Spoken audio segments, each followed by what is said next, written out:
యెహోవా, నీవు లేచి నీ దేశము నుండి, నీ బంధువుల యొద్ద నుండి నీ తండ్రి ఇంటి నుండి బయలుదేరి నేను నీకు చూపించు దేశమునకు వెళ్ళుము. నిన్ను గొప్ప జనముగా చేసి నిన్ను ఆశీర్వదించి నీ నామమును గొప్ప చేయుదును. నీవు ఆశీర్వాదముగా నుందువు. నిన్ను ఆశీర్వదించు వారిని ఆశీర్వదించెదను, నిన్ను దూషించు వారిని శపించెదను. భూమి యొక్క సమస్త వంశములు నీ యందు ఆశీర్వదింపబడునని అబ్రాముతో అనగా, యెహోవా అతనితో చెప్పిన ప్రకారము అబ్రాము వెళ్ళెను. చాలండి. అలాగే 7 నుండి 9 వచనాలు చదువుతాను. యెహోవా అబ్రామునకు ప్రత్యక్షమై నీ సంతానమునకు ఈ దేశం ఇచ్చేదనని చెప్పగా, అతడు తనకు ప్రత్యక్షమైన యెహోవాకు ఒక బలిపీఠమును కట్టెను. అక్కడ నుండి అతడు బయలుదేరి బేతేలుకు తూర్పుననున్న కొండకు చేరి, పడమటనున్న బేతేలునకును తూర్పుననున్న హాయికిని మధ్యను గుడారము వేసి అక్కడ యెహోవాకు బలిపీఠము కట్టి యెహోవా నామమున ప్రార్థన చేసెను. చాలండి. దేవుడి ఈ వాక్యముల ద్వారా మనందరితో మాట్లాడను గాక. ఆమేన్. హల్లెలూయా. మనందరికీ తెలిసిన విషయమే, అబ్రహాముతో దేవుని మాట్లాడి నేను చూపించు దేశానికి వెళ్ళమన్నప్పుడు బంధువులను అందరినీ కూడా, గ్రామాన్ని, తన ఉన్న ఊరును పట్టణాన్ని సమస్తాన్ని వదిలిపెట్టి తన వారితో బయలుదేరి వెళ్ళాడు కదండి. దేవుడు ఎంత గొప్ప ఆశీర్వాదాన్ని అక్కడ ప్రకటించాడో వాక్యాలు చదువుకుంటే మనకు అర్థమవుతుంది. ఏమీ లేదు, శూన్యంలో ఉన్నాడు. అనేక జనములను తన వలన కలగజేస్తానని చెప్పాడు. అనేకులకు ఆశీర్వాద కారణంగా ఉంచుతానని చెప్పాడు. నిన్ను ఆశీర్వదించు వారు ఆశీర్వదించబడతారు, నిన్ను శపించేవాళ్ళు వాడు శపించబడతాడు అని చెప్పాడు. దేవునికి స్తోత్రం. హల్లెలూయా. అబ్రహాము అప్పుడు వయస్సు 75 సంవత్సరాలు. ఆ వయస్సులో ఆయన బయలుదేరి దేవుడు చూపించు దేశానికి వెంటనే బయలుదేరి వెళ్ళిపోయాడు. దేవునికి మహిమ కలుగును గాక. అలాగే తనకు ప్రత్యక్షమై మాట్లాడుతున్న దేవునికి అడుగడుగున బలిపీఠాలు కట్టినట్లుగా గ్రంథాన్ని పరిశీలిస్తే మనకు అర్థమవుతుంది. అక్కడ ప్రత్యక్షమైన దేవునికి బలిపీఠం కట్టాడని 7 నుండి 9 వచనాల్లో రాయబడి ఉండగా, మళ్ళా 13వ అధ్యాయం 4వ వచనం అనుకుంటా, అలాగే 18వ వచనంలో కూడా అక్కడ రాయబడి ఉంది. తనకు ప్రత్యక్షమైన దేవునికి తన ప్రయాణం సాగుతున్న కొద్దీ దేవుడు తనతో మాట్లాడుతూ అభయమిస్తూ నడిపిస్తున్న ప్రతిసారి, అంటే ఎప్పటికీ కూడా ఆయన బలిపీఠాన్ని మర్చిపోకుండా బలిపీఠం కడుతూనే దేవునికి ప్రార్థనలను బలులను అర్పిస్తూనే తన ప్రయాణాన్ని కొనసాగిస్తున్నంతగా మరి వాక్యం మనకు నేర్పిస్తూ ఉంది. దేవునికి స్తోత్రం. హల్లెలూయా.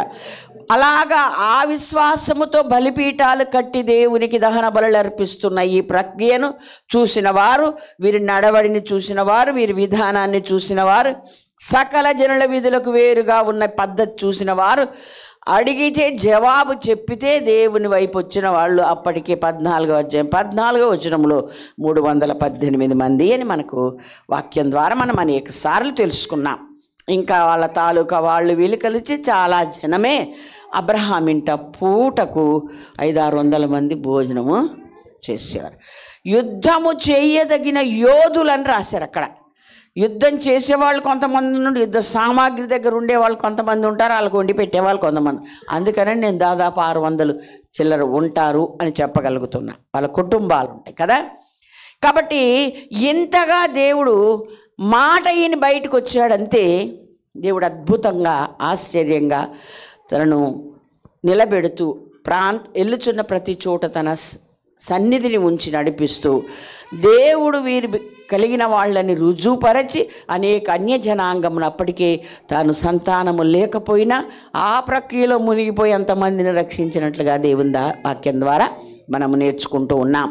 ఇంకా ఈ అబ్రహాంతో దేవుడు ఏం మాట్లాడంటే 15వ అధ్యాయం 12 నుండి 16 వరకు మనము చదివితే, దేవుడు నేను ఫలాని దేశాన్ని నువ్వు స్వతంత్రించుకుంటావు, ఫలాని ప్రాంతం అంతా నీకు ఇస్తానంటే వాటిని నేను స్వాధీనపరుచుకుంటానడానికి నాకేమైనా ఎలా తెలుస్తుంది నాకు అన్నాడు. ఎందుకంటే ప్రతిసారి జనాలే నీకు ఇస్తానన్నాడు. ఇంకా కొంచెం అనుమానము అవిశ్వాసం జ్వరబడిన ప్రతిసారి దేవుడు కనికరించి ఆ గుడారం లోపలికి వచ్చి అతను చేయబట్టుకొని బయటికి తీసుకొచ్చి ఆకాశ నక్షత్రములను భూ ఇసుక రేణువులను చూపించి మాట్లాడారు. దేవునికి మహిమ కలుగునగాక. సరే ప్రభు, అది అంతా జరుగునని నా సంతానం స్వతంత్రించుకుని నాకు ఎలా తెలియనంటే మళ్ళీ దేవుడు దానికి ఒక ప్రక్రియ చెప్పి ఒక బలిపీఠ విధానం చెప్పి అది నీవు చేస్తే తప్పకుండా చెయ్యి అన్నాడు. చేసి కలిగినప్పుడు గాఢ నిద్ర కలగజేసి ఒక దర్శనాన్ని చూపించాడు. చదువు తల్లి. ప్రొద్దుగుంకపోయినప్పుడు అబ్రాహామునకు గాఢ నిద్ర పట్టెను. భయంకరమైన కటిక చీకటి అతని కమ్మగా ఆయన, నీ సంతతి వారు తమది కాని పరదేశమందు నివసించి ఆ దేశపు వారికి దాసులుగా నుందురు. వారు 400 ఏండ్లు వీరిని శ్రమ పెట్టెదురు. వీరు ఎవరికి దాసులవుదురో ఆ జనమునకు నేనే తీర్పు తీర్చుదును. తరువాత వారు మిక్కిలి ఆస్తితో బయలుదేరి వచ్చెదరు. నీవు క్షేమముగా నీ పితరుల యొద్దకు పోయేదవు. చాలండి. నీ తర్వాత నీ తరము వారికి జరగబోతున్న సంతానానికి చెప్పాడు దేవుడు. అప్పుడు ఒక్క పిల్లోడు కూడా లేడు, ఉన్నాడండి 15వ అధ్యాయం. కాబట్టి చెప్పి ఇలా జరుగుతుంది అన్నాడు. గాఢ నిద్ర కలిగినప్పుడు ఈ మాట చెప్పాడండి. అంటే దర్శనములో స్వప్నములో దేవుడు మాట్లాడుతూ అదంతా చూపించాడు. ఒక పాస్టర్ గారు ప్రసంగం చేశారు, అబ్రహాంకు అంత నిద్ర రాకపోతే బాగుండు, వచ్చినందుకు అనవసరంగా పరదేశంలోకి వెళ్ళిపోయి బానిసలు అయిపోయారు. ముందే చెప్పాడు కదా దేవుడు, కొంచెం కింది దాకా చదివితే బాగుంటుంది, చదివింది అర్థం చేసుకుంటే బాగుంది, అర్థం కాకపోతే అడిగి తెలుసుకుంటే చెప్పారుగా ప్రశ్న ఇంకా బాగుంటుంది. దేవునికి మహిమ కలుగును గాక. హల్లెలూయా. అంటే ఎందుకంటే పైనే చదువుతారు చాలామంది. అట్లు చేశాను మోషే అంటే అప్పుడు కూడా అట్లునే అన్నాడు ఒక ఆయన. ఓకేనా? నోవహు అట్లు చేశాను, అరే అప్పుడు కూడా ఉన్నాయా అన్నాడు. ఇలాగే మళ్ళీ ఏమన్నాడు ఇంకొక ఆయన, మందులు కాక అని ఉంది. అక్కడ ఎక్కడుందో నేను చెప్పాలా? హెబ్రీ పత్రికలో. అంటే చూసారమ్మా, మందులు వేడి, కాక అంటే వేడి, ఎవరు వేసుకోకండి.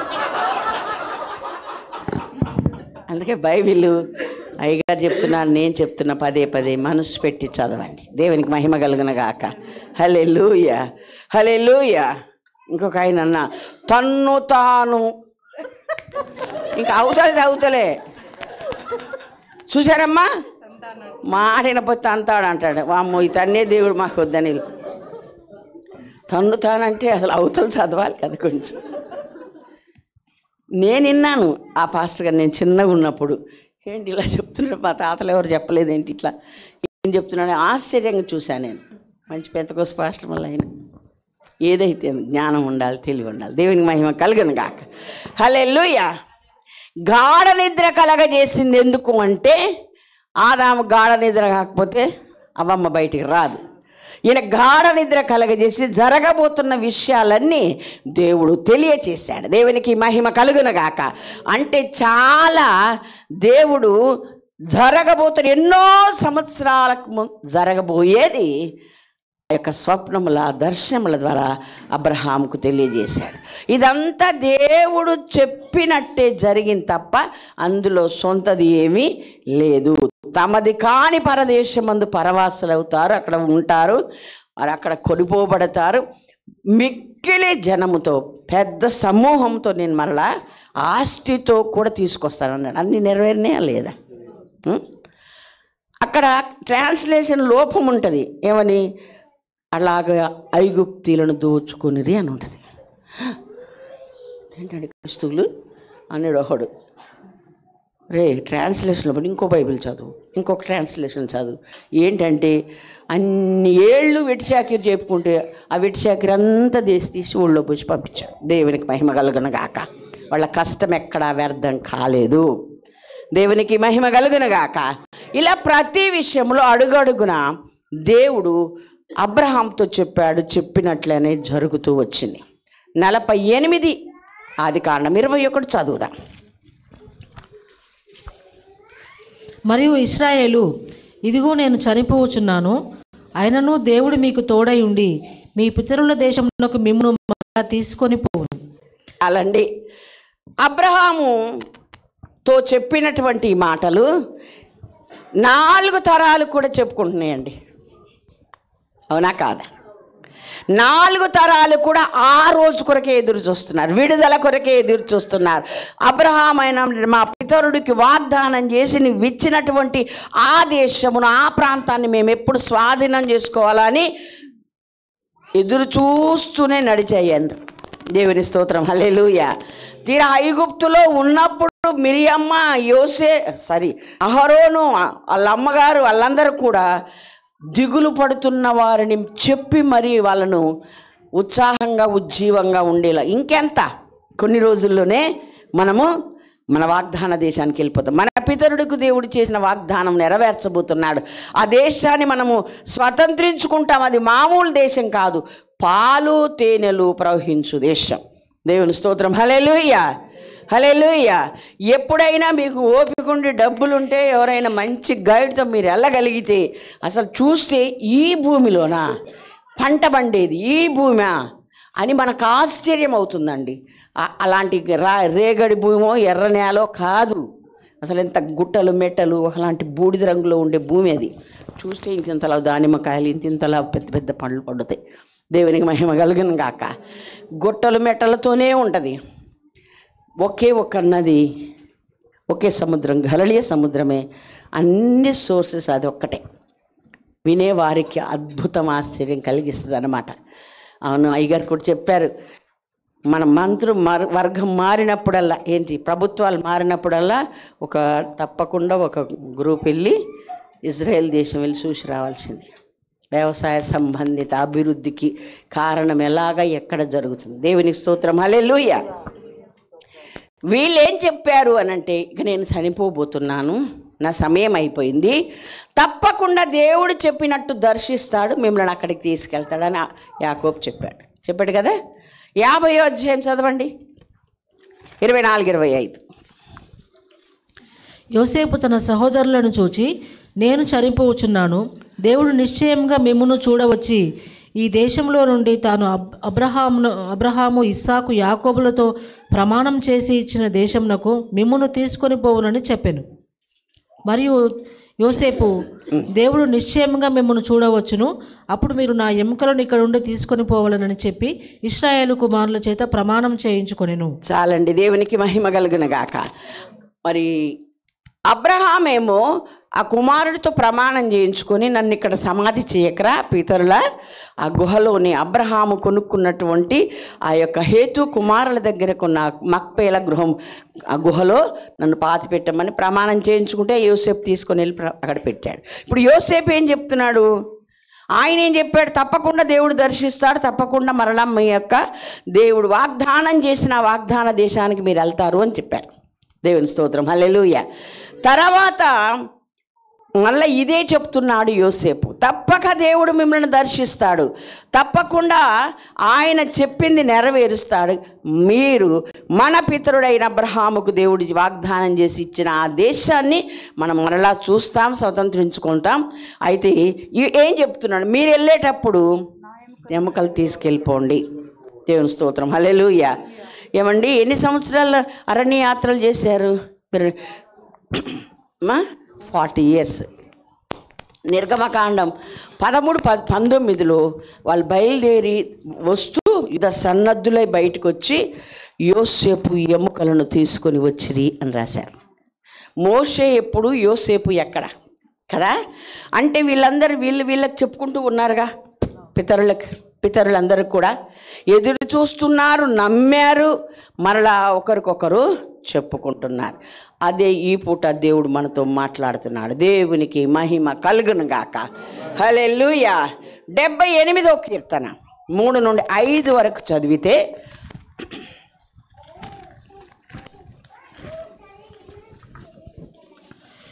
మాకు తెలిసిన సంగతులను, మా పితరులు మాకు వివరించిన సంగతులను చెప్పెదను.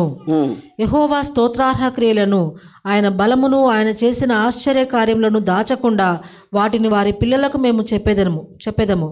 రాగల తరములలో పుట్టబోవు పిల్లలు దాన్ని నెరుగునట్లును, వారు లేచి తమ పిల్లలకు దానిని వివరించినట్లును, వీరును దేవుని యందు నిరీక్షణ గలవారై దేవుని క్రియలను మరొకయుండి. చాలండి, దేవునికి స్తోత్రం. హల్లెలూయా. ఆసాపు కీర్తన రాస్తే ఏమంటుండు, మా పితరులు మాకు వివరించిన సంగతులను మేము మా పిల్లలకు, వాళ్ళ పిల్లలకు అలా తరాలు చెప్తూనే ఉంటాము, చెప్తున్నాము అన్నాడు. దేవుని స్తోత్రం. హల్లెలూయా. 145వ కీర్తన 4వ వచనం చదవండి. ఒక తరము వారు మరి ఒక తరము వారి ఎదుట నీ క్రియలను కొనియాడుదురు, నీ పరాక్రమ క్రియలను తెలియజేయుదురు. అది అలా చెప్పటం వలన ఏం జరుగుతుందంట? ఒక తరము వారు మరి ఒక తరము వారి ఎదుట దేవుని కార్యాలను వివరిస్తారు. ఈ ఇశ్రాయేలు జనాంగములు ఏమేమి ఉన్నాయో మా కుటుంబంలో అవి ఉన్నాయండి. దేవుని స్తోత్రం, హల్లెలూయా. కాబట్టి మా పితరులు మాకు చెప్పినవి మా పిల్లలకు మేము చెప్తే ఆ పిల్లలు వాళ్ళ పిల్లలకు చెప్తే ఆ పిల్లలు వాళ్ళ పిల్లలకు చెప్పారని బైబిల్ చెప్పింది కదా. 22వ కీర్తన 31వ వచనంలో కూడా అదే రాయబడి ఉంది. స్పీడ్. ఒక సంతతి వారు ఆయనను సేవించెదరు, రాబో తరమునకు ప్రభువును గూర్చి వివరింతురు. వారు వచ్చి ఆయన దీన్ని చేసినని పుట్టబో ప్రజలకు తెలియచేతురు. దేవునికి మహిమ కలుగును గాక, హల్లెలూయా. ఒక సంతతి వారు మాకు చెప్తే, మేమేమో మా పిల్లలకు చెప్తే, వాళ్ళంట రాబో తరాలకు చెప్పి మా దేవుడు ఇది చేశాను అని వాళ్ళు చెప్తారు అని రాశాడు. దేవుని స్తోత్రం, హల్లెలూయా. అదే మాటను యోవేలు గ్రంథం 1:3లో మీరు మీ పిల్లలకి ఈ విషయాలు చెప్పండి అని రాశాడు. యోవేలు గ్రంథము 1వ అధ్యాయం 3వ వచనం. ఈ సంగతి మీ బిడ్డలకు తెలియజేయుడి, వారు తమ బిడ్డలకును ఆ బిడ్డలు రాబో తరము వారికి తెలియచేయుదురు. దేవుని స్తోత్రం, హల్లెలూయా. చూడండి, మాకు ఆదేశించాడు దేవుడు, మా పితరులకు ఆదేశించాడు. వాళ్ళు మాకు చెప్పారు, మేము మా పిల్లలకు చెప్పాం. అలా తరతర మా మమ్మీ వాళ్ళు మాకు చెప్తే మేము మా పిల్లలకు, అలా పిల్లలకి ఇవి చెప్పుతూనే పోవాలి దేవుని కార్యాలు. దేవుని స్తోత్రం, హల్లెలూయా, హల్లెలూయా. ఇంకా మరొక మాట ఉంటుంది యోబు గ్రంథం 8, 9, 10 వచనాల్లో మా వెనకటి పితరులు ఈ విషయాలు అడిగితే వాళ్ళు చెప్తారు కదా. చదువుతాను. మునుపటి తరము వారి సంగతులు విచారించుము, వారి పితరులు పరీక్షించిన దానిని బాగుగా తెలుసుకొనుము. వారు నీకు బోధించుదురు కదా, వారు నీకు తెలుపుదురు కదా, వారు తమ అనుభవమును బట్టి మాట్లాడుదురు కదా. దేవునికి మహిమ కలుగును గాక. అడగండి, మీకు అర్థం కాకపోతే పితరులను పెద్దవాళ్ళని అడగండి, తప్పకుండా ఈ విషయాలు వాళ్ళకి చెప్తాలి. మరి అడగాలన్న ఆలోచన వాడికి రావాలంటే ఎప్పుడొకప్పుడు కొంచెం అన్న ఇని ఉండాలి కదా. ప్రశ్నించే తత్వం అనేది చాలా మంచిది అని ఇందాక అయ్యగారు చెప్పారు కదా. అది లేదంటే పైన చదువుతున్నారు బైబిల్. మన పిల్లలైనా మనల్ని అడగాలి, మనమైనా అడగాలి. అంతా నీకు అర్థమైపోయిందా? దేవుని స్తోత్రం, మంచోళ్ళు మీరు. అయితే ప్రశ్నించే తత్వం మనకుంటే జవాబు చెప్పగలిగిన వాళ్ళు కూడా మనకు ఉండాలి. దేవునికి మహిమ కలుగును గాక.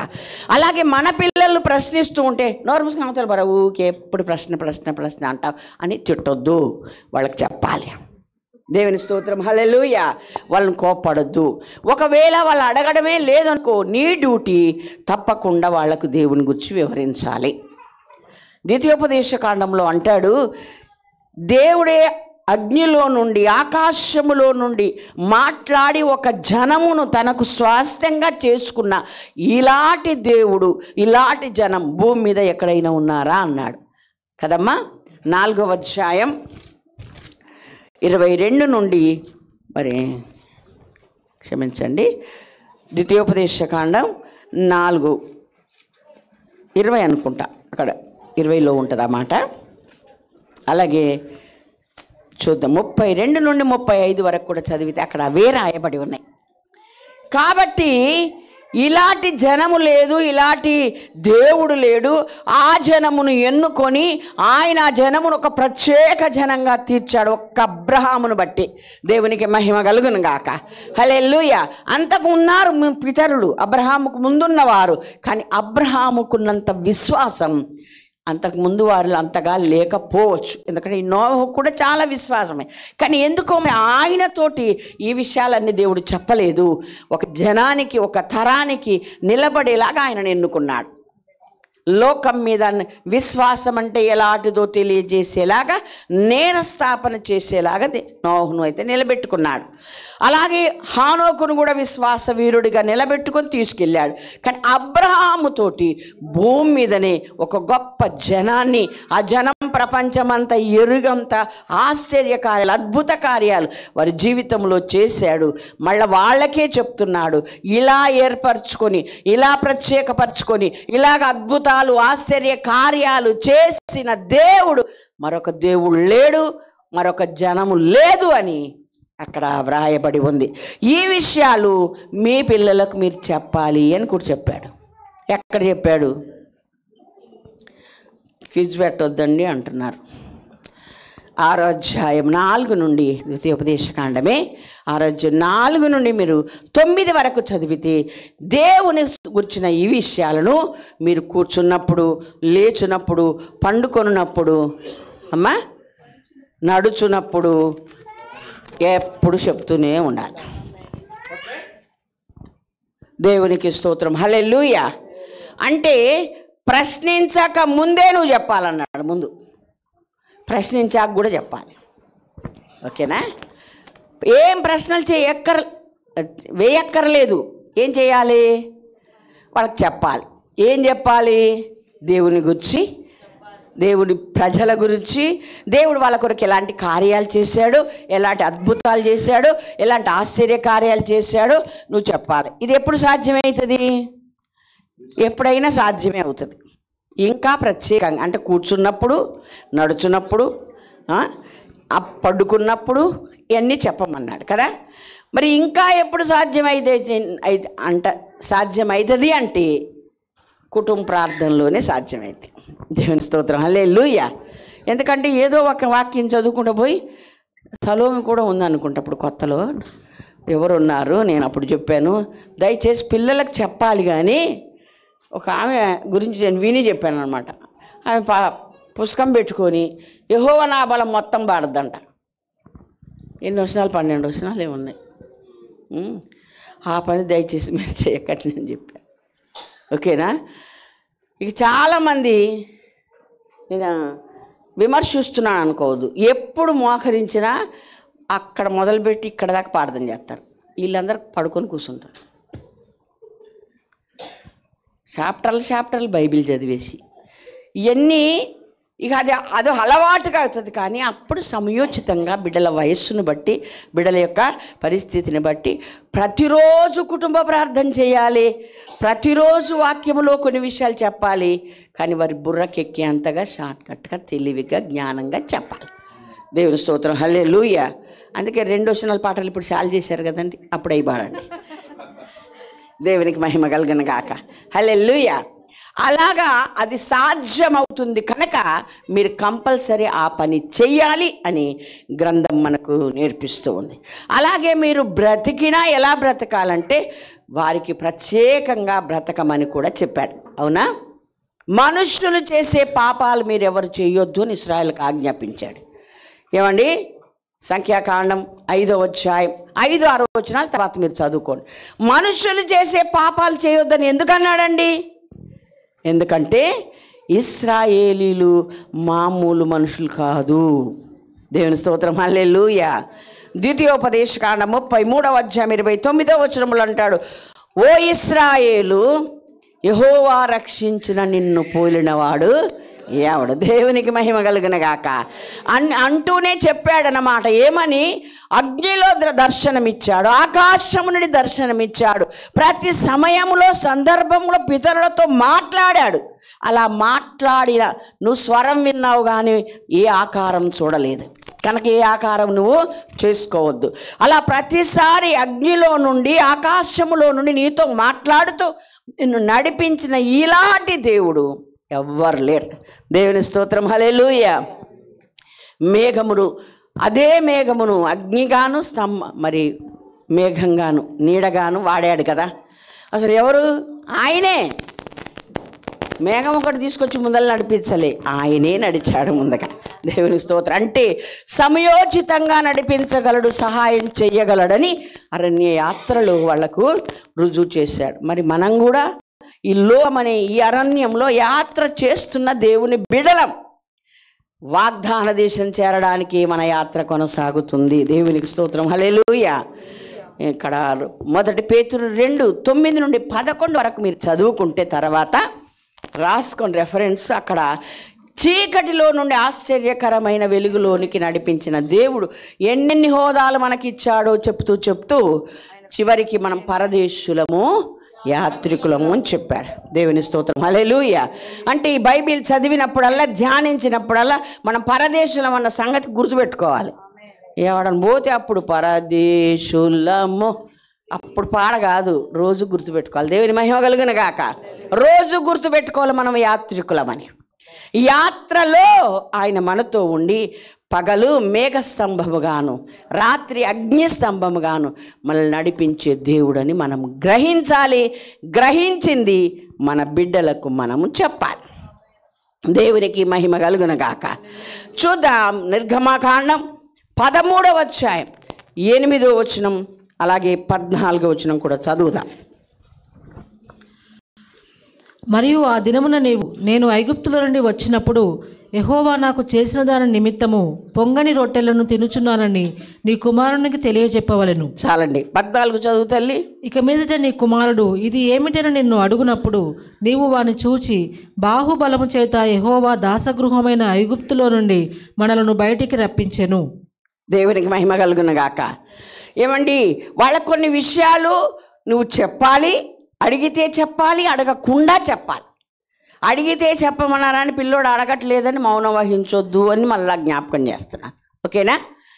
నీ కుటుంబ ప్రార్థనలో కంపల్సరీ దేవుడు ఎలాంటి వాడో, ఎంత గొప్పవాడో, ఎన్ని కార్యాలు నీకు చేశాడో, మాకు చేశాడో, ఇవన్నీ కూడా ఇశ్రాయేళ్ల కొరకు చేశాడు. ఆట దేవుడు మనకు కూడా చేస్తాడన్న అభయంతో, విశ్వాసంతో వాళ్ళకు మరేమంటారు, భక్తిని ఉగ్గుపాలతో రంగరిచ్చిపోయాలి. దేవునికి మహిమ కలుగును గాక. అది దైవజనుల పని అని మాత్రమే అనుకోవద్దు. దైవజనుల పని అది, వాళ్ళు చేసేదే. అంతే. ఇక్కడ సండే స్కూల్ ఏర్పాటు చేశారు, అలాగే యవనస్తుల కూడికి ఏర్పాటు చేస్తారు, సంఘంలో ప్రతిసారి ప్రకటిస్తూనే ఉంటారు. కానీ నీ డ్యూటీ అంతకన్నా ఎక్కువగానే ఉంది అని దేవుని వాక్యం ద్వారా మనము నేర్చుకుంటూ ఉన్నాం. దేవుని స్తోత్రం. హల్లెలూయా. నీ బిడ్డలకు ఇలా నేర్పించమని చెప్పమని బైబిల్లో ఉంది కదా, నువ్వెందుకు చెప్పలేదు అని దేవుడు నిన్ను అడిగే రోజు ఒకటి ఉంది. అప్పుడు నువ్వు ఏడుస్తావు. మరి ఇంతకుముందు ఈ విషయం తెలియకపోతే ఇప్పటికైనా తప్పకుండా మనము నేర్చుకోవాలి. నేర్చుకున్నది మన పిల్లలకు చెప్పాలి. దేవునికి మహిమ కలుగును గాక. అవి కేవలము దైవికమైన విషయాలు మాత్రమే. దేవునికి మహిమ కలుగును గాక. సాక్ష్యం చెప్పరా అంటే మా గుళ్ళో కూడా వచ్చాడు. అయ్యగారు సమయం ఇస్తే సాక్ష్యం చెప్తూ నేను అలా తాగేవాడిని, ఇలా తాగేవాడిని, ఆ సిగరెట్ తాగేవాడిని, ఈ సిగరెట్ తాగేవాడిని, అందులో ఇది కలిపేవాడిని, చానరు మీద ఎదవా. అయ్యగారు తిట్టేశారు. ఒరే, నేను భయంకరమైన డ్రింక్ చేసేవాడిని, డ్రింకర్ని మారాను, దేవుడు నన్ను రక్షించాడంటే అయిపోద్దిగా. అవునా? ఒకప్పుడు క్రీస్తు విరోధిని, ఇప్పుడు క్రీస్తు బిడ్డను. దేవునికి మహిమ కలుగును గాక. హల్లెలూయా. ఇవేమో వివరించాల్సినవి, చెప్పాల్సినవి చెప్పరు, అవి మాత్రం చెప్తారు. అలాంటి పిచ్చి పనులు చేయకండి. ఎందుకంటే మీరు ఎప్పుడు చరిత్ర చదివినరో, పేపర్ చదివి గుర్తుందో లేదో కానీ స్టూవర్ట్పురం దొంగలు మారి ఈ కనకదుర్గమ్మ గుడిని మేమే దోషాం. ఆ కొండ ఎట్టెక్కామో మీకు తెలుసా? ఈ పక్క నుంచి ఎక్కి ఆ పక్క నుంచి ఇలాగొచ్చి ఆ తలుపు తీసి అన్ని వివరం చెప్పారంట. తెల్లారి దొంగలు పడ్డారట. బాగుందా? నువ్వేం మారపోయినా బాగుండు, మారే సాక్షి చెప్పిపోయినా బాగుండు తెచ్చుకున్నారు ఊరంతా కదా. అలా చెప్పకూడదు. వాళ్ళు మంచోళ్ళు, చాలా భయంకరమైన దొంగలు మారారు. దేవునికి మహిమ కలుగును గాక. అంటే కొంచెం జ్ఞానం లేక వివరించి చెప్పారు. నేను ట్రై చేస్తానని నీ కొడుకు వెళ్ళాడు అనుకో, నువ్వు సచ్చూరుకుంటావు. అలాంటి పిచ్చి మాటలు చెప్పొద్దు. చెప్పాల్సినవి దేవుని మాటలు మాత్రమే. దేవునికి మహిమ కలుగును గాక. ఆమేన్. హల్లెలూయా. కాబట్టి చాలా జాగ్రత్తగా జ్ఞానంతో భూమి మీద మనం మసలుగా ఇదేమిటి అని వాళ్ళు అడుగునట్లుగా వాళ్ళ కళ్ళ ముందు దేవుని కార్యాలను, దేవుడు చెప్పిన విధులను నువ్వు ఆచరించాలి. ఓకే?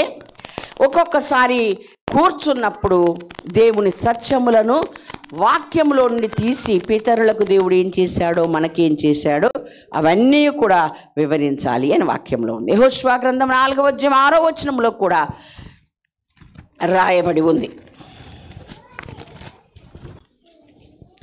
ఇక మీదట మీ కుమారులు ఈ రాళ్ళెందుకని అడుగునప్పుడు మీరు యెహోవా మందసమునెదుట యొర్దాను నీళ్లు ఏకరాశిగా ఆపబడెను, అది యోర్దానును దాడుచుండగా యోర్దాను నీళ్లు ఆపబడిన గనుక ఈ రాళ్ళు చిరకాలం వరకు ఇశ్రాయేలులకు జ్ఞాపకార్థంగా నుండునని వారితో చెప్పవలెను. చాలండి. నిర్గమకాండములోనేమో ఈ 14వ వచనంలో ఏమని చెప్పమన్నాడంటే, ఐగుప్తు నుండి ఏ సముద్రాన్ని దేవుడు చీల్చి ఏ విధంగా అరణ్యములో నడిపించుండో అది చెప్ప చెప్పమని రాశాడు అక్కడ. యెహోషువ గ్రంథం వచ్చేసరికి ఈ రాళ్ళను ఎందుకు ఇక్కడ పాతారు అని అంటే, ఈ యోర్దాను నది ఏ విధంగా పాయలయ్యిందో, ఏ విధంగా అద్భుతం జరిగిందో అది చెప్పమని చెప్తున్నాడు. దేవుని స్తోత్రం, హల్లెలూయా. అంటే ఎప్పుడు ఏ విధంగా దేవుడు ఏ కార్యం చేశాడో నీకు గుర్తుండాలి, నువ్వు చెప్పాలి. దేవునికి మహిమ కలుగును గాక. చిన్నపిల్లలందరినీ మనం ఊరడిస్తాం, ఎత్తుకుంటాం, ఆడిస్తాం, అమ్మమ్మలకు అదే పని పెద్ద చేయాలి చూస్తాం. కానీ వాళ్ళతో ఎట్లా మాట్లాడాలో ఏం చెప్పాలో తెలియనటువంటి అమాయకత్వం ఉంది. అది పోవాలని ఈరోజు దేవుడు మనతో మాట్లాడుతున్నాడు. తప్పకుండా నీ ఇంట్లో చిన్న ప్రార్థన ఉండాలి. కొర్నేలి ఇంటి ప్రార్థన ఆ కూడిక తన బంధువులు, ముఖ్య స్నేహితులందరూ మారడానికి కారణమైంది. దేవుడి స్తోత్రం, హల్లెలూయా. లూదియా ఇంట ఉన్నటువంటి ఆ కుటుంబ ఆరాధన జైల్లో చాలా శ్రమపడి అద్భుతం జరిగిన తర్వాత ఆదరించబడడం లూదియా ఇంట్లోనే జరిగింది అని వాక్యం సెలవిస్తూ ఉంది. కాబట్టి మన ఇల్లు ఒక ప్రార్థనా గృహంగా, మన బిడ్డలకు అది ఒక నిలయంగా మారడానికి మనం ప్రయత్నం చేయాలి అని వాక్యం చెబుతూ ఉంది. తప్పకుండా విషయం ఎత్తి ఆ వాక్యం చదివి వాళ్ళలో ఆ విషయాన్ని మనం నూరిపోసేలాగా మనం ఉండాలి అని వాక్యం ద్వారా మనం నేర్చుకుంటూ ఉన్నాం. దేవునికి స్తోత్రం, హల్లెలూయా. అక్కడేమో పస్కా అర్పించేటప్పుడు ఇదేంటి అని వాళ్ళు అడిగితే ఆ విషయాలన్నీ చెప్పాను కదా. ఇక్కడ ఈ రాళ్ళు ఎందుకు ఇక్కడ పాతారు అని అంటే ఈ విషయాలన్నీ కూడా అంటే దేవుడు చేసిన ప్రతి చర్యకు ఒక ఆనవాళ్ళు అక్కడ పెట్టిపిచ్చాడు. ఇదేంటి అని పిల్లలు అడిగితే చెప్పాలి, అడగకపోయినా చెప్పాలి అని ఖచ్చితమైన ఆజ్ఞను దేవుడు ఇచ్చాడు. అలాగే వాళ్ళు చెప్పి వాళ్ళు దేవుని యందు భయభక్తులు కలిగి తరాలు సాగిపోయేలాగా దేవుడు శ్రద్ధ పెట్టి ఆ మాటలు చెప్పారు. వాళ్ళు శ్రద్ధ తీసుకొని వాళ్ళు కూడా అలాగే ప్రకటించారు. అలా ప్రకటించకపోతే ఏం జరిగిందో కూడా వాక్యంలో మనకు తెలుసు. న్యాయాధిపతులు 2:10 చదివితే దేవుడు ఎరగని తరం ఒకటి పుట్టిందట. ఓకేనా?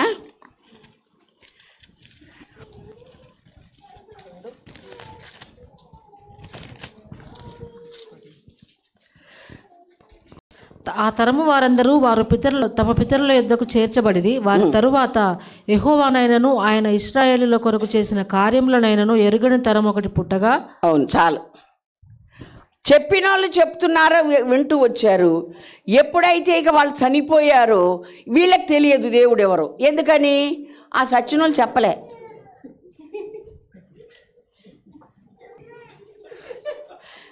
ఆంధ్రలో కోపం వస్తే అంటే అంటారు, ఆడు చేసినా బాగుండు, వాడు మాకు చెప్పినా బాగుండు, సచ్చినోడు చెప్పకుండా పోయాడంట కదా. ఆ పత్రాలు ఏంటో, ఆ బాకీ ఏంటో, అదేంటో ఇదేంటో అనండి కదా. ఒకటి నిజంగానే చెప్పకుండా నేను చెప్పాను కదా గవర్నమెంట్ హాస్పిటల్లో ఇక లాస్ట్ అయింది. ఎమ్మేమో పాపం సాకిరి చేసేసి నిద్రపోయింది. ఏమే పలానోడు మనకి ఇన్ని లక్షలు ఇవ్వాలి, పలానోడు అన్ని లక్షలు ఇవ్వాలి, అక్కడ పత్రం ఉంది, ఇక్కడ ఇది ఉంది, అక్కడ ఇది ఉంది అని అన్నీ చెప్తున్నాడేమో. ఈమెం హాయి గాఢ నిద్రపోతుంది. ఆ పక్కన చుట్టం అన్నీ విన్నాడు, మొత్తంగా చేశాడు. తెలిసిందా? అప్పుడు చెప్పకండి, ముందే చెప్పాను.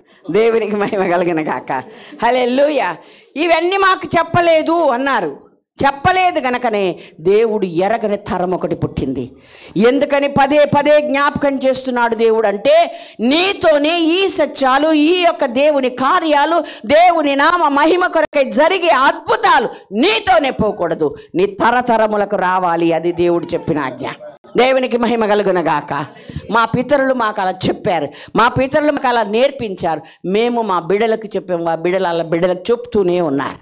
దేవునికి మహిమ కలుగునగాక. కాబట్టి ఆ కుటుంబానికి అది జరిగిందేమో మాకు కాదనద్దు. బైబిల్ అందరికి ఒకటి, దేవుడు అందరికి ఒకటే. దేవునికి స్తోత్రం, హల్లెలూయా.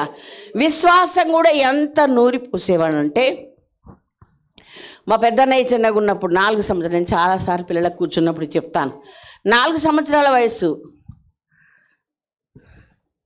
అయితే నాన్నగారు డ్యూటీకి వెళ్ళి అమ్మ ఆయన ఇద్దరే కదా, పని అయిపోయిన తర్వాత కూర్చొని ప్రార్థన చేసుకుందాం రా నాన్న అని ఇద్దరు కలిసి బైబిల్ దగ్గర పెట్టుకొని అమ్మ ఏదో వాక్యం చదివి ఒక కంటత వాక్యం ఆయనకు నేర్పి ఇక ఇద్దరు కలిసి ప్రార్థన చేశాను. నువ్వు ముందు చేయి బాబు అంటే మా అన్నయ్య అందరి కొరకు నానమ్మ దగ్గర తాతయ్య దగ్గర నుండి చిన్నాన్నలందరి కొరకు చేసి, అలాగే ఇంటి చుట్టూ పొలంలో పని చేసేవాడు, ఇంట్లో పని చేసేవాడు, అందరి కొరకు చేసేవాడంట పేరెత్తి. మరి అంతా అయిపోయి ఆమెనన్నాక మళ్ళీ అమ్మ చేసి, అమ్మ కూడా ఆమెనన్నాక, అమ్మ నేను ఒకటి అడుగుతూ చెప్తావా? ఏంటి నాన్న? చిన్నపిల్లల ప్రార్థన దేవుడు వింటాడా అంటే, ఎందుకేనా నాన్న వింటాడు, మంచి సీరియస్గా ఉంటుంది. మరి నేను చేశాక నువ్వెందుకు చేసావు అన్నాడంట. దేవునికి మహిమ కలిగిన గాక. విశ్వాసం ఎంత గొప్పదో, ఎంతగా నాటబడిందో మనం అర్థం చేసుకోవాలి. అంటే నీవు మర్చిపోయినా వాడు మర్చిపోడు, అందుకని వాడి మనసులో ఆ మాటలు వేయాలి. దేవుని స్తోత్రం, హల్లెలూయా. ఏలన్న గూడెం వచ్చాడు రాజు, ఏలన్న కొడుకు రాజు. వాళ్ళకు చిన్న ఫామ్ హౌస్లా కట్టుకున్నారు వాళ్ళు. అక్కడ పిల్లలు హాలిడేస్కి వచ్చారు. ఇక ఆడి ఆడి ఆడి ఆడి నిజంగా ఆ స్థలంలో ఏముంది, ఎంత ఆడినా ఎంత అలసట రాదు, అసలు టైం తెలియదు. ఇంకా చాలు కానీ కాళ్ళు చేతులు కడుక్కొని వెళ్ళిపోయి మీరు పడుకోండి ప్రార్థన చేసుకొని అన్నాడంట. కొడుకు ఇద్దరిలే. ఇక పాప కొంచెం లేటుగా వచ్చింది బెడ్ మీదకి, వీడు ముందే వెళ్ళిపోయాడు, కాళ్ళు చేతులు కడుక్కొని ప్రార్థన చేసాడు. ఆమె వాడేం చేసిండా, అక్క నేను ఇంటి చుట్టూ తోటల చుట్టూ అన్నిటి చుట్టూ అందరిని కాపాడమని చేశా, నీ దూతల పరిచయకు ఆజ్ఞాపించండి, మన సరిహద్దుల చుట్టూ కూడా దూతలను పెట్టమన్నా, ఇంటి చుట్టూ పెట్టమన్నా, ఇది తప్ప నువ్వు ఇంకోటి అన్నాడంట. నేను చేశాక ఆయన విన్నాడు, ఇంకా నీవు ఆ విషయం చేయాల్సిన అవసరం లేదని ఆ చిన్న బిడ్డ మనసులో ఉండిపోయింది. దేవుని స్తోత్రం, హల్లెలూయా హల్లెలూయా. అలాగా నీవు నీ బిడ్డల్ని పెంచాలి. బిడ్డలు పెద్దోళ్ళు అయిపోయి నువ్వు చెప్పలేదేమో మనవరాలు కానీ చెప్పు. దేవుని మహిమ కలుగును గాక.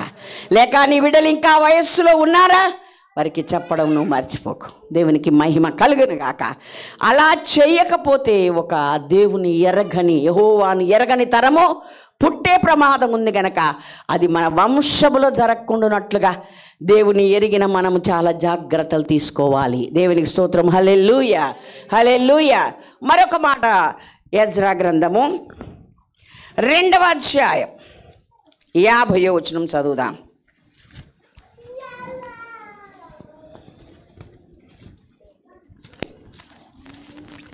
అయితే వీరు తమ పితరుల యొక్క ఇంటినైనను వంశావళినైనను చూపింపలేకపోయినందున వారు ఇశ్రాయేలీలో కారో తెలియకపోయెను. 62 వీరు వంశావళి లెక్కలో తమ తమ పేరులను వెతికినప్పుడు అవి కనబడకపోయినందున యాజక ధర్మములో నుండి ప్రత్యేకింపబడి అపవిత్రులుగా ఎంచబడ్డారు. యాజకులేమో వాళ్ళ లెక్కలో పితరుల పేరు ఎరిగి కనపడలేదట, చెప్పలే, తెలియదు. ఇప్పుడు మా ఊర్లో మా కుటుంబంలో దేవుడి గురించి చెప్తారు కానీ నీవు నాకేమంటే తెలియదు, తెలివి తక్కువలు ఉన్నారు. ఈయన అక్క ఈయనెవరు, నోరు మూసుకో, మీ అమ్మ నీకు చెప్పలేదా? చెప్పలే. దేవుడి గురించి చెప్పింది మంచిదే, మన దేవుడు ఇది, మన దేవుడు ఇంత గొప్పడా. అప్పుడు చుట్టాలు ఎవరు తెలియదు. తెలియకపోతే ఎలాగా, పరిచయం చేయకపోతే ఎలాగా? మా నాన్నగారు అన్నారు, వారి ఇద్దరు మనం సిటీ బస్సులో గోల్కొండ చౌరస్తాలో ఒకే బస్సులో పక్క పక్కన కూర్చొని ఎన్నిసార్లు ప్రయాణం చేసావురా? నేను పెద్ద నాన్న నీకు తెలియదు. ఎలా? మీ నాన్న అది. అలాంటి అవివేక అజ్ఞానం కూడా ఉండకూడదు. దేవుని స్తోత్రం, హల్లెలూయా. బంధు జనాంగాన్ని మన వాళ్ళను పరిచయం చేయడం గొప్ప సంగతి. అటు బీదోడైనా పర్వాలేదు, గొప్పోడైనా పర్వాలేదు. దేవునికి మహిమ కలుగును గాక. ఇశ్రాయేలీలు ఎవరో, ఏ గోత్రమో ఏంటో పిల్లలకు చెప్పాల్సి ఉంది, చెప్పలేదట. ఇంతకు లెక్క రాస్తున్నాం, మీదే గోత్రం అంటే నీళ్ళు నవ్వులుతున్నాడు అని పక్కకు పెట్టారు. అసలు ఆ లెక్కలోనే, ఆ జాబితాలోనే చేర్చనంత దుస్థితి వచ్చింది. కాబట్టి మనం ఎవరము, ఎలా దేవుడిని నమ్ముకున్నామో, ఏ దేవుడు మనల్ని రక్షించాడో, ఆయన విధానం ఏంటి, పద్ధతి ఏంటి అని చెప్పుతూనే మన కుటుంబాలు చెప్పితేనే భారం వస్తుంది. ఫలాని కుటుంబం ప్రభు దగ్గరికి రాలేదు, ఫలాని కుటుంబం దేవుని ఎరగలేదు, ఫలాని కుటుంబం దేవుని ఎరగలేదు అని చెప్పాల్సిన అవసరం కూడా మనకు ఉంది అని దేవుని వాక్యం మనకు నేర్పిస్తుంది.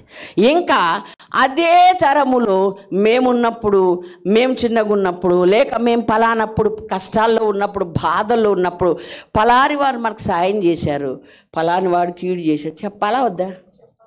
చెప్పాలి. అలెగ్జాండర్ నాకు బాగా కీడు చేశాడని చేశాడు బైబిల్. అరే మర్చిపోవాలి కదండి అంటే వాడన్నా జాగ్రత్తగా ఉంటాడు ఇంకోడు. అలాగా మేలు చేసిన వారిని అయితే అసలే మర్చిపోవద్దు. మనమే ఎవరికైనా మేలు చేస్తే మర్చిపోవచ్చు, ఆడు మరవకూడదు. దేవుని స్తోత్రం, హల్లెలూయా. ఇక్కడ ఎట్టా వస్తుందంటే ఉల్టా ఆడు మర్చిపోతాడు. నీకు అప్పుడు చేశాను మర్చిపోయావా అంటాడు వీడు. ఒకవేళ మనం మర్చిపోకుండా ఉంటే మన పిల్లలకు చెప్తూ ఉంటే వాళ్ళ మీద వీళ్ళకు గౌరవ భావం ఏర్పడుతుంది కదా.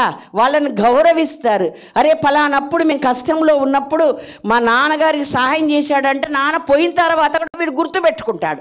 అవసరం వస్తే వాళ్ళకి సహాయం చేయడానికి ముందుకు వస్తారు. కృతజ్ఞత భావముతోనైనా బతుకుతారు. దేవుని స్తోత్రం, హల్లెలూయా.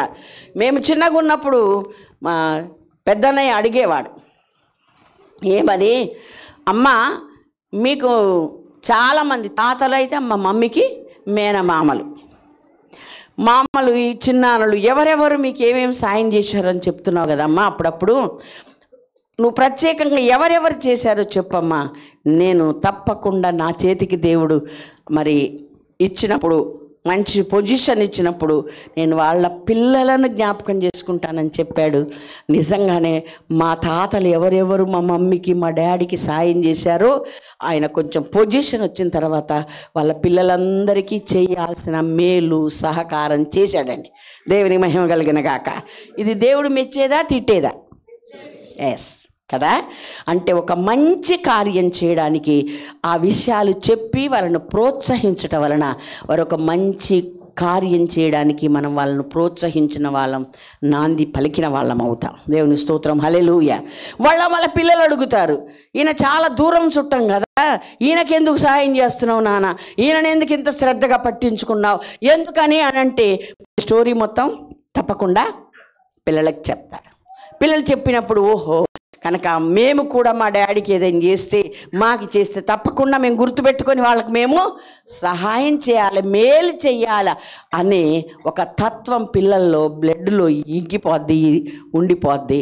వాళ్ళు అలా మంచి వాళ్ళుగా ఉంటారు. దేవునికి స్తోత్రం, హల్లెలూయా. కాబట్టి నీ వల్ల నీ తరానికి ఒక మంచి పేరు, మంచి అలవాట్లు, మంచి విధానం వచ్చే అవకాశం గ్రంథం మనకు నేర్పుతూ ఉండగా మనం అలాగా నిర్లక్ష్యంగా ఈడికి చెప్తే ఏమర్థమైంది, ఏం చెప్తే ఎందుకు, వాడేం చేస్తాడు ఇలాగ అనుకోవద్దు. చక్కగా చెప్పడం నేర్చుకో. ఒకవేళ కీడు చేశాడు వాడు నాకు, కానీ నేను దేవుని మనస్సుతో దేవుడిని బట్టి నేను వాడిని క్షమించేశానంటే అది కూడా నీ పిల్లోడికి వచ్చేది. దేవునికి మహిమ కలుగును గాక. ఆమేన్, హల్లెలూయా. కనుక దేవుని గురించిన విషయాలు, వాక్యం మనకి ఏ దిశ నిర్దేశం చేసిందో ఆ విషయాలు నువ్వు నేర్చుకోవాలి, అనుసరించాలి, పాటించాలి. అది వాళ్ళ కన్నుల ఎదుటనే అన్నాడు. పస్కా కోసం సిద్ధపరుస్తూ ఆరాటపడుతుండగా ఇది ఎందుకు చేసిన నీ కొడుకు అడిగినప్పుడు నువ్వు తప్పకుండా ఆ మాటను చెప్పాలి. దేవునికి మహిమ కలుగును గాక. ఈ రాళ్ళు ఎందుకు అని అడిగితే ఆ విషయమై నువ్వు చెప్పాలి అని ప్రతి విషయాన్ని దేవుడు వివరంగా బైబిల్లో రాశాడు. అందుకనే దేవుడు ఎప్పుడు ఏ కార్యాలు మనకు చేశాడో, బిడలకు చేశాడో, మన పితరులు ఏంటో, మనమేంటో, వాళ్ళు ఎలా ఉంటే మనం ఎలా ఉన్నామో, ఇక ముందు ఎలా ఉండాలని ఆశపడుతున్నామో, ఈ విషయాలన్నీ కూడా తప్పకుండా మన పిల్లలకు మనము నేర్పించాలి అని దేవుడు మనకు నేర్పిస్తూ ఉన్నాడు. దేవునికి స్తోత్రం, హల్లెలూయా. కాబట్టి ఒక చిన్న మనస్సు కలిగినటువంటి వాళ్ళకే ఇవన్నీ సాధ్యం. అయ్యగారు ఉదయ కాలం చెప్పారు, పిల్లల మనసు కలిగి ఉండాలి అంటే దేవుడు చెప్పగానే బుర్ర ఊపాం, పిల్లల మనసే. దైవజనుడు చెప్పగానే అసలు లాజిక్ లేదండి, ఎట్లా చెప్తారండి, ఆలోచించుకోరండి, తెలుగు వాళ్ళు పిల్లోడికి ఉండదు అది. దేవుని స్తోత్రం, హల్లెలూయా. చిన్న పిల్లల మనస్సు. అందుకే కొరింథీ పత్రికలో ఉంది, బుద్ధి విషయమై పెద్దవారలు, దుష్టత్వం విషయమై, పాపం విషయమై చిన్న పిల్లల మనస్సు కలిగి మనము ఉండాలి. దేవుని స్తోత్రం. హల్లెలూయా. మనకు దేవుని వాక్యం ఇది చెప్పింది అది చెప్పలేదనేది లేదండి. ప్రతి మనుగడకు పనికొచ్చే, తరాలకు దీవెనకు పనికొచ్చే ప్రతి విషయాన్ని గ్రంథంలో రాసి ఉంచాడు. దేవునికి స్తోత్రం. హల్లెలూయా. దేవుడు చేసిన మేలు చెప్పాలి, ఒకరికొకరు చేసుకున్న మేలు చెప్పాలి, పితరులు చేసిన మేలు చెప్పాలి, దైవజనుడు ఎలా ఉపదేశించాడో, ఎలా చెప్పాడో, ఎలా మేలు చేశాడో అన్నీ చెప్పాలి. దేవునికి మహిమ కలుగును గాక. హల్లెలూయా. మా పితరుల వల్ల రక్షణ పొందారు, వాళ్ళకి చెప్పారు. ఇప్పుడు వాళ్ళ మనవరాలు కనబడితే మాకు నమస్కారం చేసి, అమ్మా మీ తాతగారి వల్లే మేము రక్షణ పొందామని చెప్పారు మా పెద్దలని చెప్తారు. దేవుని స్తోత్రం. హల్లెలూయా. రకరకాల ఈ నల్గొండ జిల్లాలో చాలామంది మా తాతల ద్వారా రక్షణలోనికి వచ్చిన అన్యులు అనేక మంది ఈరోజు వరకు క్రైస్తవులుగా కొనసాగుతూ వాళ్ళ పిల్లలు మాకు చెప్పడం మేము ఎన్నోసార్లు విన్నాం. దేవునికి మహిమ కలుగును గాక. కాబట్టి ఈ పద్ధతి బైబిల్ పద్ధతి, ఈ పద్ధతిని మనమందరము అనుసరించాలి. అనుసరిస్తూ అయ్యగారు చక్కని విషయాలు చెప్పారు చిన్న షార్ట్ మెసేజ్లో. ఏమని? దేవుని ఆలోచనే మనకు ముఖ్యం. దేవునికి స్తోత్రం. హల్లెలూయా. ఆలోచనతో నడిపించబడితేనట తర్వాత మహిమలో ఉంటామంట. మన ఆలోచన నడిస్తే కింద ఉంటాం. ఓకే, అవును కదా. మన ఆలోచన ఏంటిది? ప్రతీది మనకు కరెక్టే అనిపిస్తుంది కదా. ఒకని ఎదుట సరి అయినదిగా కనబడు మార్గము కలదు కానీ తుదకది. కాబట్టి దావీదు ప్రతిసారి అన్ని విజయాల కారణం ఏంటంటే విచారణ చేశాడు. దేవుని స్తోత్రం. హల్లెలూయా. హల్లెలూయా. కాబట్టి విచారణ చేయడం, ఆలోచన తీసుకోవడం, ఆలోచనతో నడిపించబడడం అనేది ఎంతో శ్రేయస్కరం. 32వ కీర్తన 8వ వచనములో నేను నీ మీద దృష్టి ఉంచుతాను, నీకు ఆలోచన చెప్తాను, నీకు ఉపదేశం చేస్తానని చెప్పాడు దేవుడు కదా. అన్నాక కూడా నీవు ఆలోచన తీసుకోకపోతే ఎలాగా? అందుకనే 73వ కీర్తనలో 24వ వచనములో అయ్యా నీవు నీ ఆలోచనతో నన్ను నడిపించెదవు, తర్వాత మహిమలో నన్ను చేర్చుకో. దేవుని స్తోత్రం. హల్లెలూయా. కనుక దేవుని వాక్యం ఏం చెప్తుందో, దేవుని ఆలోచన ఏం చెప్తుందో, దైవజనుల ద్వారా ఏది ప్రకటించబడుతుందో మనం నేర్చుకుందాం. మా పిల్లలకు మనము తెలియచేద్దాం. తరముల వెంట దేవుని సమాజమే, దేవుని బిడ్డలే మరి ఉత్పత్తి అయ్యేలాగా, వృద్ధి చెందేలాగా మనమే శ్రద్ధ తీసుకుందాం. అట్టి కృప దేవుడు మనందరికి అనుగ్రహించునుగాక. దేవుడి మాటలు దీవించునుగాక. త్వరగా మోకరించినట్లయితే ప్రార్థన చేసుకుందాం. హల్లెలూయా. హల్లెలూయా.